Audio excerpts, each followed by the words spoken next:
Hey, what's going on, everybody? So we just wrapped up watching the final practice for the Hurricanes before they left for Houston. It was great. You know, we watched about 30 to 45 minutes. I'll get into some of my observations, what I saw from practice today. But I want to talk about first what happened after practice. So they got done with interviews. Coach Larrañaga spoke to about 25 reporters or so, a lot of cameras. He certainly made notice of that. Really appreciated the coverage from everybody, the national media attention that's going on right now for the Hurricanes, obviously local too. So Isaiah Wong spoke to the media as well as Bensley Joseph. I asked Isaiah a question about just what all this means to him these last couple years after, 2 years ago, after his second season at Miami, a lot of players left after that 10-win season. He stayed and saw the course, 2 Elite Eight appearances, now a Final Four, an ACC championship. I'm gonna have something more on Isaiah, what essentially his legacy has meant to the University of Miami men's basketball program on InsideTheU.com. So definitely check that out. But afterwards, after the interviews were done, the players had their stuff and they got to the bus, and I was here last week, before the tournament, and they were greeted as well. But this time, hundreds of fans. It was great to see. A lot of energy as everybody was waiting for the players to come, and the coaches, the staff members who were also boarding the buses as well. It was just great. A couple hundred people, it felt like. People were even on top of the Watsco Center, the concourse area outside, not just below. And again, a lot of students were out here, a lot of faculty members, a lot of fans. I just talked to a fan that happened to miss it, felt he was a few minutes late and he just missed it. I feel bad for him. Didn't get a chance to see the team off, but a number of people did. Also, the football staff was out here too. Head coach Mario Cristobal was out here. I saw Shannon Dawson, a number of other assistant coaches and staff members. It's just great to see everybody really rally around this program, and Coach Larrañaga spoke about that. Not just the Miami basketball fans or even University of Miami fans, but just the Miami community in general, and it just really felt like that today. I was here the other day at 4 in the morning when the team arrived, a number of fans there. It was pretty impressive to see that many people show up at that time. I saw some people that were there then that were here today as well, so a lot of support.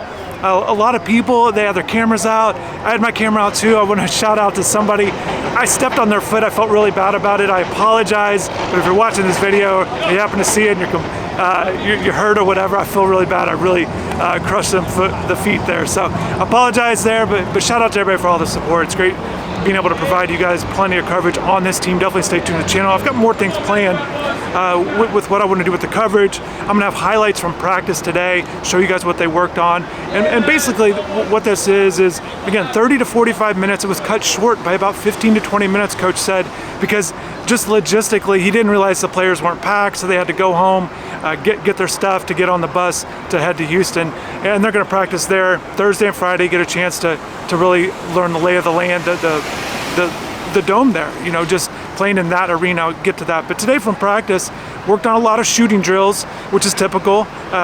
Basically, the way it works is individually, they each get a basket, they have somebody rebounding for them, they work on their mid-range jumpers, and then also some three-point shooting. The guys I watched, top guys, obviously. I watched Jordan Miller quite a bit. And it's something I haven't mentioned, but it's something I've noticed from coming out to practices throughout the season. It's his little step-back shot that you've been seeing, the leaner off that left wing 15-footer. He's been doing it in games. We've seen it but maybe once a game or so, where he just stays on his right foot, a left-handed shot obviously, and just knocks down that 15-footer. I asked him about it, but what I can say is I've seen him practice on it throughout the season, really. It's just something he feels like that can kind of create a little bit more space when I asked him about it, and just something he feels like he's glad to have in his arsenal. He works on it. It's not just something he brings out for a game, but certainly it's just great kind of watching him go through it. Mid-range, he was on fire essentially. Step back from three, they go to the different spots. Also watch Wooga Poplar. There's a lot of excitement about Wooga. It's a lot of fun to see young players, everyone, the upperclassmen are leading this team in scoring and the attention, with Isaiah, the player of the year, Jordan Miller, second team All-ACC, Nigel Pack got most outstanding player of the region, and then Norchad Omier, a third team all-conference player. But, it's really fun seeing Wooga, the youngest of the 5 starters in his second season, starting to get a lot of attention. And even Dan Hurley, if you haven't seen the video on the channel, definitely do that. UConn's head coach talked about Wooga Poplar and said he's an NBA level talent. And I think it's really impressive to hear that from another coach. It's one thing internally. Certainly if you've heard Jim Larrañaga's comments about Wooga, thinks very highly of him, thinks he has a bright future. And certainly if you watch this team, if you watch Wooga's season, it's not just his second season breakout. really the second half, he's broke out. He's really come on of late.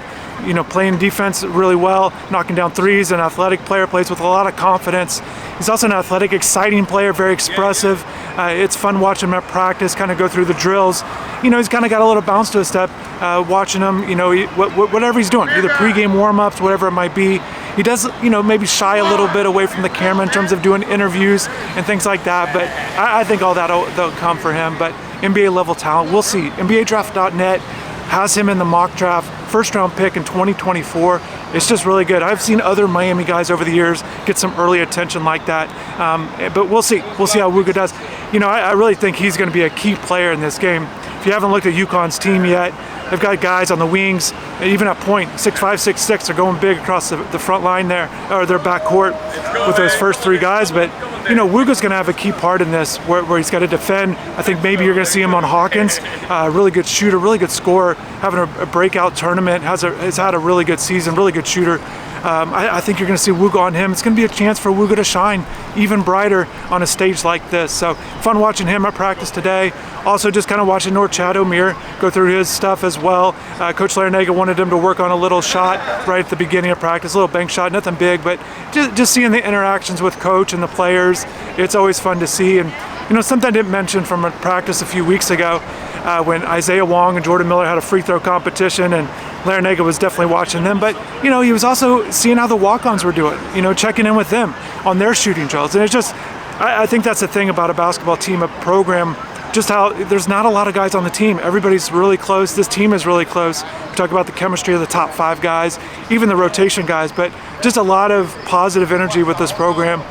From top to bottom, everybody involved with the program, assistant coaches, staff members, everybody that's out here working on things, the equipment manager, everybody out here. So it's just good to see. We saw that again today. Jim Larinaga always delivers a message to the group, brings them together in a circle, clapping. You guys have seen it already today.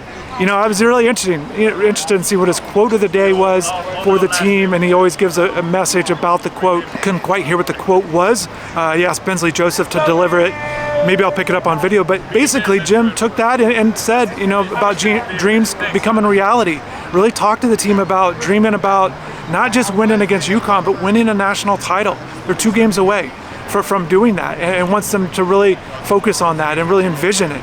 I think anybody that's been involved in sports has always been taught to envision your dreams and either making a shot on a simplest form, or you know, just bigger picture of playing well, winning a big game. So I think that'll be big, and certainly once they get to Houston, having those practices, which some of them will be open to the media, they get a chance to see them. But you know, getting to those practices in Houston, they're going to get a chance to really understand what that arena is like, playing at NRG Stadium. Really, going to be a lot of people there, 75, 80,000 people there. It's going to be packed, but also the sight lines for shooters. I've always known this. It's always a big deal. Being able to shoot in arenas like that. Isaiah Wong kind of compared it to playing in the Carrier Dome a little bit, but still, that one's still built for basketball in a sense. This is a little bit different. And the reason why is sometimes the baskets, with the way the court's set up, the baskets and the fan correlation, it's just a little bit harder to see maybe for shooters. So that's a big thing. So I think as soon as they get there, Nigel Pack, top shooter, but all these guys, Isaiah Wong, Jordan Miller, Wooga Poplar, even the bench guys, Harlan Beverly, Bensley Joseph, these guys, we're really gonna have to make sure they get their lines right on the shot, really understand it. Larinaga kind of compared it to the ball change. Anytime you go to a tournament like this, they play with a different ball. So he felt like, you know, had to make the adjustment for that first game. And he feels like this might be something similar. So we'll see if they can get enough practice in, get enough work in to really understand and really get a good feel of playing in that arena. Both teams are doing it, obviously. So we'll see. Got to make a quick adjustment. Speaking of kind of working on their shot, you know, Isaiah Wong, while the rest of the team after practice left to get. What's up, man? Appreciate you. Yeah, what up? What up? Ah, we made it, baby! Yeah. I gotta finish this video, man. I appreciate you, though. Oh, that's awesome. But yeah, so while the rest of the team went back to get their stuff to get ready, to get ready to board the bus, I stayed after practice before the interview started, and Isaiah Wong was out there. And I found it really interesting, too, because he's also one of the first ones at practice. He might have been the first player who was really close to him and another guy, but he stayed after, really worked on a shot from 3 in particular. He was hitting a lot of shots. It's fun watching Isaiah. And it's just, I'm going to write this piece on Isaiah, but it's just been fun watching his career, the way it's developed, the way it's gone these 4 years. Also remember watching him in high school. He came down here for a tournament in South Florida. It was right before he committed. I knew he was a big Miami target at the time, but just watching him in those games as a high school player, watching him develop his whole career, the way it's been really exciting. Just been fun to watch how his career has progressed. I hope people really appreciate everything he's meant to this program, because I can't state it enough, and I'll try to do my best. But it definitely didn't have to go, this program didn't have to go in the direction that it did. Certainly key pieces in these last 2 years, key additions to the team. Charlie Moore last year, Jordan Miller last year, and then obviously Nigel Pack and Norchad O'Meara this year. Key additions. Obviously, Cameron McGussie was a big piece from last year, but Isaiah Wong has been the mainstay. Coach Larinaga has been able to draw up plays, but also kind of build this team around Isaiah. And knowing that he's been a part of this team, part of this program, has been a big thing. And you've seen him get better year after year. ACC Player of the Year this year. Really excited. We'll see how he does on Saturday. Huge challenge, UConn. They've got those guards I've mentioned. That's going to be a big challenge. But Miami's here. They made it. They had a great season regardless of the result, regardless of how the tournament went, really, because they won the championship, the ACC regular season. So we'll see how it all turns out. I'm going to still churn out content. That said, practice highlights, practice clips. Got some interviews planned, so definitely stay tuned to the channel. Appreciate all the supporters. As I mentioned, if you haven't seen it yet, we hit 20,000 subscribers for the channel. It's really exciting stuff. I appreciate your support. My man right here that showed his support while I'm doing this video. Didn't even see him before, but just great seeing everybody excited about this program. That's what we like to do as reporters, really just provide you guys with as much content as possible. So stay tuned to the channel, stay tuned to the website, I'll have more there. Appreciate you guys watching, showing your support always. Hopefully you have a good rest of the day, and take care.